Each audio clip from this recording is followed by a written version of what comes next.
Nyata di kulon itu kalau terang masalah ini apa lo mau oleh tengati al-arif billah asir, al-arif billah asir, orang yang ma'rifat kepada Allah atau ma'rifatullah itu menjadikan dia ditawan. Ditawan maknanya marbutun apa? Dia terikat atau terpenjarakan, asir itu terpenjarakan oleh cintanya. Kalau akhir-akhir ini sering meneliti ya, fungsi maknawi berlahdi di semua ayat Quran, di semua ayat Quran. Misalnya nyata orang itu misalnya dulu sering maksiat, kemudian oleh fikih ditata, orang tukang maksiat itu ditawan itu orang Indonesia di penjara, misalnya maling, bajingan ya. Itu kalau di penjara kan terus gak iso maling meneh, terus gak iso bajingan meneh, mesti di penjara di borgol atau di sel. Kemudian itu nyata tapi fisik, fisik. Dia mungkin tetap bisa koordinasi anak buahnya lewat penjara kalau dijenuh atau apa, sehingga banyaklah pengejaran narkoba sampai penjara karena yang di penjara hanya fisik. Kemudian ada penjara maknawi. Penjara maknawi itu misalnya begini, ada orang itu sering kecewa dengan istrinya atau dengan anaknya, tapi ya di situ-situ saja. Misalnya dia mbak yang naruhan kata sekolah ya tetap di seputar naruhan saja. Kalau orang biduan ya di sekitar biduan saja. Mungkin kalau dia tokoh nasional ya kita kritik Indonesia dari bangsanya pemalas, orangnya agak dinamis kayak Singapura. Dia ya agak kemana-mana tetap di Indonesia. Artinya apa? Ini peringatan di Pulau Jenengan. Mahabbah maknawiyah ini yang penting ditanamkan ulama. Kalau orang mencintai Allah dan Rasul, mencintai Quran, mencintai santri, mencintai kebenaran, meskipun dia agak dipenjara secara fisik, pasti dia ini akan terpenjara secara maknawi, pasti tidak kemana-mana. Pasti apa? Tidak kemana-mana. Jadi misalnya kayak senang bojomu, ya tetap di seputar-seputar situ. Soal larang beli mungkin wayo nomor 2, pokoknya agak jauh-jauh di situ. Dan ini penting kalau kepengen bangun dengan. Jadi yang diwajibkan oleh ulama adalah kita mencintai Allah dan Rasul. Karena kalau cinta itu pasti di seputar kolongan situ, tidak kemana-mana. Jadi kalau kita mencintai Allah, mencintai hukumnya Allah, pasti di kolom itu, tidak kemana-mana. Meskipun kita tidak dipenjara secara fisik, tapi akan dipenjara secara maknawi, akan dipenjara secara maknawi. Maknawi itu tadi, fisiknya kita bebas, tapi agak kemana-mana karena diikat oleh mahabbatullah wa mahabbatullah Rasul. Ini disebut nama al-arif billah nama asir, dia marbutun dan cancang dihubungi kelan seneng dengan Allah. Nah cara kula ya, sebanyak mungkin umat Islam itu punya seperti itu dalam banyak hal, sehingga kita ini tidak perlu lagi penjara fisik. Ya saya ulang lagi, kita tidak perlu lagi penjara fisik. Penjara fisik itu repot, selain tidak efektif juga ya juga tadi ya apa ya, kalau ke penjara ya potensinya ya kembali lagi. Tapi kalau orang itu hatinya bisa dipenjara oleh mahabbatullah wa rasulih itu luar biasa. Lalu disebut walladzina amanu asyaddu hubbal lillah. Karena kita sering sinau banget. Tentu mau sering sinau banget. Itu di situ ada keterangan begini. Mungkin cerita wong wedi ambek bapake misalnya, itu ora wani marek. Seneng banget, itu ora wani marek.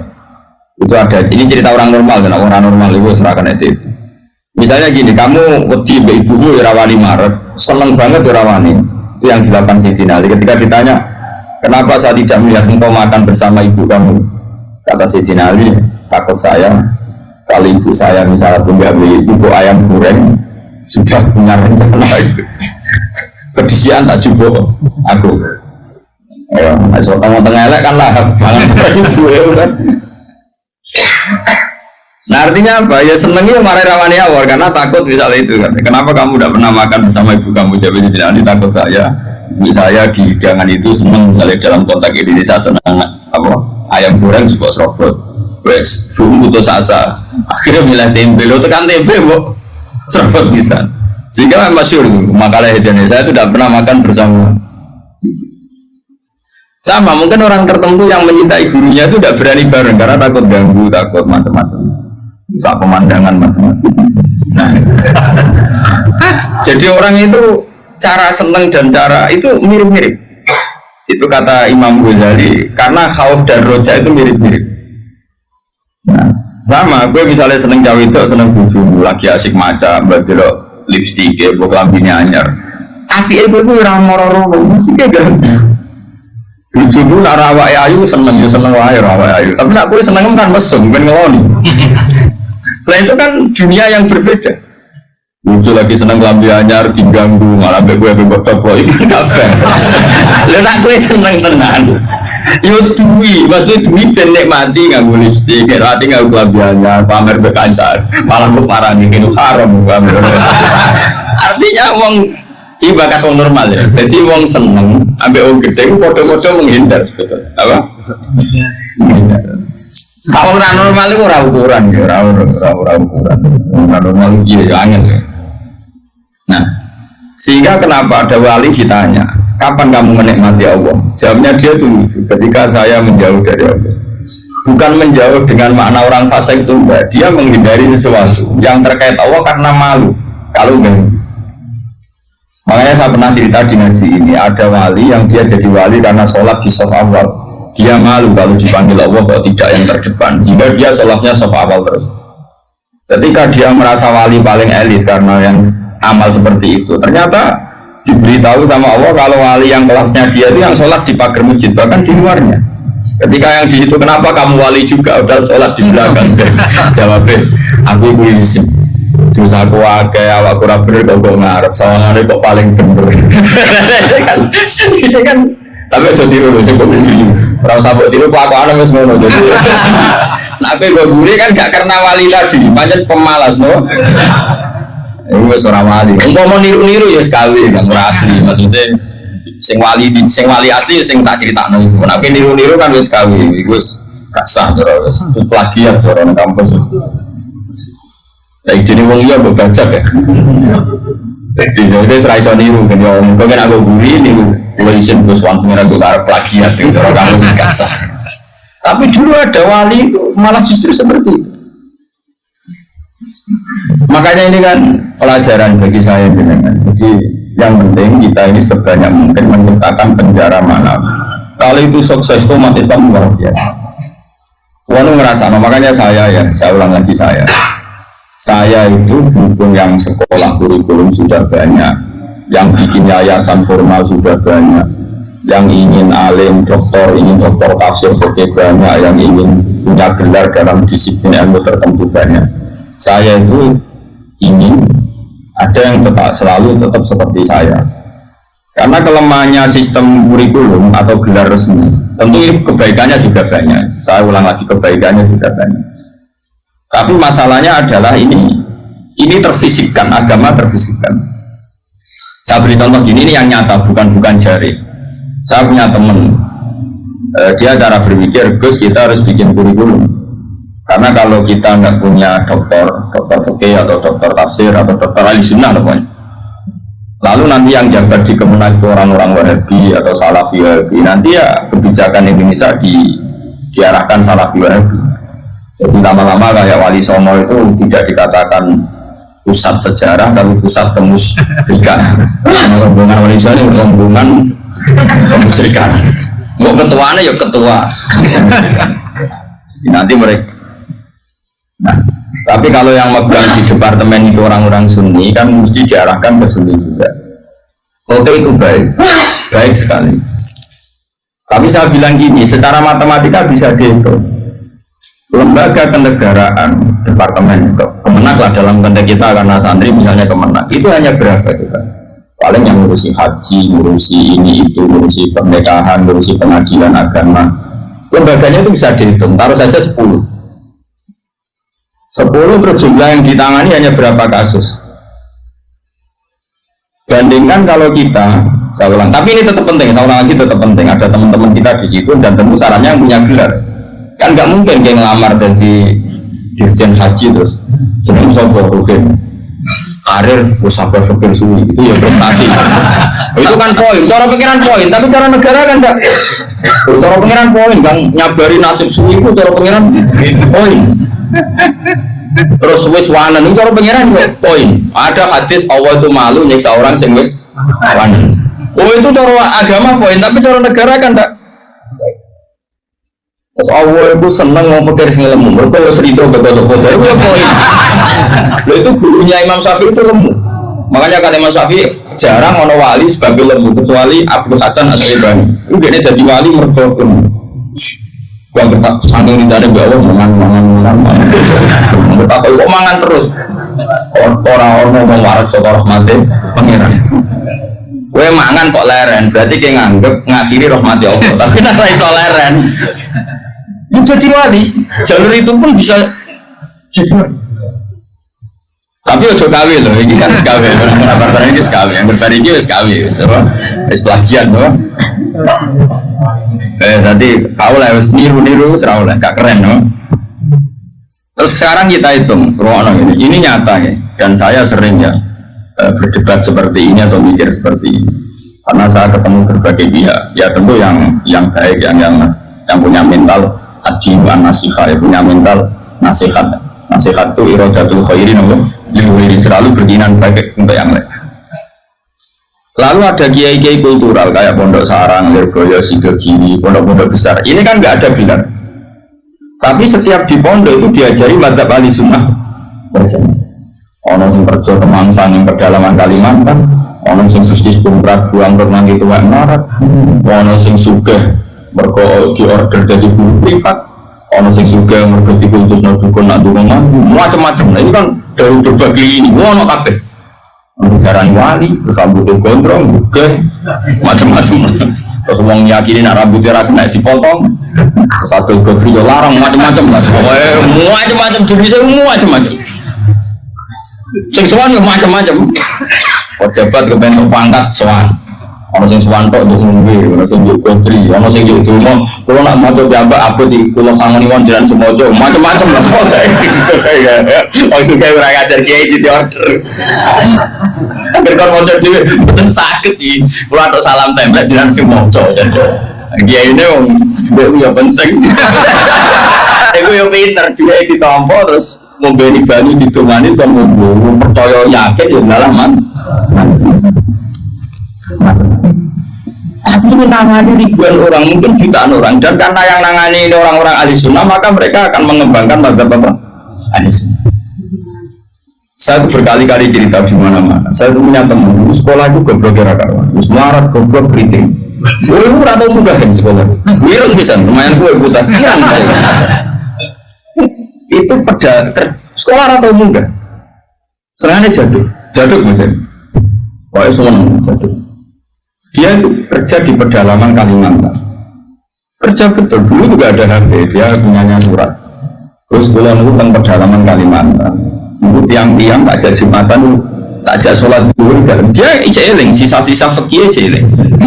Kalau dalam mazhab Syafi'i, orang yang tidak mustautin itu kan tidak wajib Jumatan. Dan kalau jumlahnya ada 40, tidak usah Jumatan, hanya sholat apa?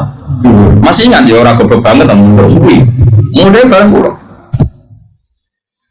Akhirnya singkat cerita, tiap nih pedalaman Kalimantan itu dia nggak musola ke bekas-bekas kali. Ya terus kalau Jumat mereka jadwal gak gelap. Padahal nggak 40 juga tidak mustautin penduduk yang punya kampung. Alasannya kalau ngomong awam, Pak, Jumat gak dulu. Terusnya tak aku, terus apa boleh dulu? Apa boleh apa? Jumatan tak jawab boleh. Semua komandan plus mungkin Jumatan. Singkat cerita. Dia tersiksa, ini cerita di penjara ya, karena dia orang soleh dan dia nganggap itu sholat penting. Bukan sekedar sholat penting, juga penting mengajak orang lain sholat. Wes kere temang sang tengah alas, ijek bulannya polisi zaman ijek ilegal logik. Ya tetap anak-anak sholat. Ya komunitas sholat, mahabbah yang Allah dan Rasul. Tapi kalau kita membiasakan anak, coba sekolah IAIN, coba sekolah Alia. Ben kowe iso ning Al-Azhar, ben iso ngomong turu, kok kowe LC terus payung departemen. Kowe nek ada mungkin agama bentuk gaji. Jadi ya dunia hasanah Nah, tapi problem yang jenis ini adalah ketika negara nak menggunakan, dia akan putus asa. Ketika yayasan besar nak menggunakan, dia akan putus asa. Ngalor itu ijazah. Sesuai boleh dikumpulkan negara wong sing ra digelar. Nah, ini kan sama-sama problem. Artinya kita sebagai ulama harus beda. Meskipun kita saling mengakui, tapi harus. Terus ada lagi teman saya, dia hidup di Sulawesi. Dia sama kerja di Kayunan. Itu kalau mau cari masjid, itu 4 jam. 4 jam dari dia di tempat kayu tadi. Mau masjid jam 11, masjid aja kuncinya. Akhirnya dibuka-buka adanya di sapo-sapo masjid. Seadan. Ini sing lucu gitu, Imam Soleh gak kayak. Si baru alumni sana, ketemu alumni dari Boyo. Orang grupnya ketemu alumni di Galrejo. Ini orang-orang yang nasibnya itu gak jelas, tapi dibawa, ini betul nyata. Dibawa oleh agamanya ketemu di titik-titik. Kamu apa eling Jumatan? Jadi kira-kira tuh modal berang tahun, 4 tahun. Lah kok terus jadi ini? Bisa ngaji lah tenang. Macam-macam lah. Akhirnya masjid itu ketemu sekian alumni pondok besar. Cocokan nasib, cocokan ibadah, cocokan macam-macam. Jajal sama. Saya itu pernah ke PJTKI. Itu di Jakarta. Itu kebetulan kakak saya itu pas ke situ saya diajak ada teman saya. Suwadri orang jadi Hamid. Terus kamu kenal orang ini, namanya Hamid. Ini dulu mondok di sini. Mesti katanya kenal jenengan. Tak tahu, Mit. Kau orang kerja dengan Rasul Dika. Apa ini Korea? Apa yang terjadi setelah dia di Korea? Merjon dia niatis gak niat dakwah, gak niat jadi kiai. Apa jadi melarat ini? Apa terus? Oh, serat terlintas sampai kiai. Oh, yang Korea apa jadi makhluk melarat itu apa? Dan pokoknya pengen menghilangkan kemelaratan. Lah orang yang Arab, agak terus Arab. Ketemu konco-konco isin berkaitan. Aku mesti tahu ngaji sih. Motif guru baru Islam Korea itu orang anti suka. Terus dia masjid, komunitas majelis taklim. Menurut dia dipenjara oleh amari pangeran, oleh perintah pangeran. Nak urip itu kudu apik lan aja uang. Akhirnya si niati kedulian menghilangkan kefikiran, akhirnya menghilangkan kesesatan. Dia masjid ya, dia sukses dari dia. Ngajak uang. Orang sekarang tahu semua di Korea itu sekarang banyak masjid. Itu di antara dulu awal-awalnya dalam diperbetutan. Penting yang pedutan. Mereka nak sirap pedutan dari ketua MUI malah. Jadi orang iso dakwah model gini orang iso. Makanya Allah menyiapkan santri-santri pedutan itu akeh. Lalu juga ngecap santri pedutan ini disiapkan. Mereka nak sirap pedutan ketua MUI, jadi musabah orang arah dakwah ini. Malah untuk duit, itu kono tiket gratis, ini kono. Ya apa yang berubah agama, tapi gak sekeren sing heroik ini. Cara poin ini ngarepe Allah ya tuntas musuh sing ini. Nah ikhlas loh ya. Kecuali orang ikhlas, dia ngene iku kegiatan ngelakno fakire. Ya kau ngomong dakwah dari timbang omah tengok-tengok atau dakwah wae perkara. Tapi lumayan. Singkat cerita gini, ini yang perlu jadi madhab saya dan saya fatwakan terbuka seperti ini. Andai kan semua orang dipenjarakan oleh cintanya kepada Allah, kamu gak usah khawatir hidup di mana-mana, pasti dia akan murid-murid agamanya. Aku kan ini kiai, mana kiai, murid kiai, dan tahu betul seperti itu. Saya punya teman sekarang dari DPR provinsi di Kalimantan, itu orang Bali. Dulu ngaji sorokan mungkin sama saya di Sarang. Dia lu pondok situ gini. Itu bapaknya keluarga besarnya bakul sate. Ke Bali itu nyati adul sate. Dia santri pedotan. Oh, beberapa pedotan ketemu ini. Madura maksudnya sesuai kelas masing-masing. Bareng bakul sate sukses ngajak ponakane, ngajak tanggane. Tahu-tahu kampung situ jadi komunitas Madura. Karena jumlahnya signifikan bikinlah masjid. Setelah ada masjid, terus gak kepikiran anak bakul sate di pondok di situ kiri. Karena di situ sudah ada komunitas Muslim. Ono majelis taklim, ono muslimatan, fatayatan, macam-macam. Mau tulis kira anaknya kebenaran, mungkin karena barokahnya dakwah. Anaknya alim, cerdas, macam-macam bisa. Di situ kiri tamat, masih mau lagi besar. Langsung tinggal berapa dulu yang ngetes saya dulu, dia langsung alim. Coba. Jadi artinya gini loh, orang-orang yang dipenjarakan oleh mahabbatullah wa rasulih, kiri ya bawa agama, suka ya bawa agama, temangsang ya bawa kemana-mana barokah. Lalu lucunya kita sebagai pakar agama malah membatasi sekolah semono gelar bisa jadi ini jadi Ini menurut saya pembatasan, tapi tetap boleh. Saya ulang lagi tetap boleh. Nak sing bakatnya digelar, ya digelar nggak apa-apa. Tapi harus ada ulama yang kayak saya. Lah pula mungkin suatu saat mungkin saja Hasan nanti punya gelar nggak masalah. Tapi tetap tak cekoi pikiran seperti ini sehingga kalaupun punya gelar, gelar itu tidak mengikat hanya membidik departemen atau yayasan tertentu. Tetap yang dibidik dakwah ila Allah wa ila Rasul. Ini penting saya akan berkali-kali